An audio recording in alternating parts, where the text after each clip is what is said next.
Brothers and sisters, with everything happening around us, with the news and the proposals that are being put out and the situation of our brothers and sisters in Palestine, it might seem like we're reaching a dead end. It might seem like there's no light at the end of the tunnel.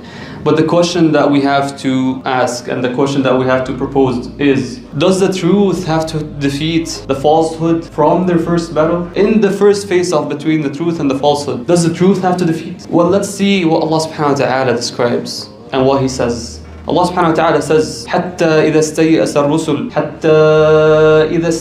الرسل وظنوا أنهم قد كذبوا جاءهم نصرنا فنجي من نشاء ولا يرد بأسنا عن القوم المجرمين. And when the messengers despaired and their people thought the messengers had been denied help, our help came to them at last. We then saved whoever we willed, and our punishment is never averted from the wicked people. Look at the extent that the messengers and the prophets and the believers went to so far, which shows that there's been pressure, there's been defeats before that. Yes, we might lose, some battles here and there, but the war hasn't been lost, and the war will never be lost. The believers will never be completely defeated.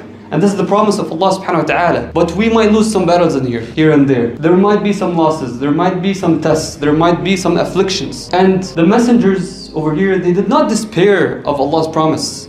They did not despair of Allah's hope. No, they're the most believing people. But what they despaired of over here is in the means. Once they lost hope and lost belief in the means that they had, in the reasons for winning, that's when the victory of Allah subhanahu wa ta'ala came. And that's the wisdom of Allah subhanahu wa ta'ala, to prove to everyone that victory is only from Allah and only by Allah. And so that's why, we will be and we could be left with where the means are getting tighter until, it won't make sense logically. It won't make sense rationally. The calculations won't work anymore. What we have in our hands will not be sufficient for victory. And so Allah subhanahu wa ta'ala shows each and every one of us that victory is only from Allah subhanahu wa ta'ala. In the battle of Al-Ahzab, Al-Khandaq, right? The believers were surrounded by 10,000 soldiers from the mushrikeen. And from the other side, by the Yahud of Medina.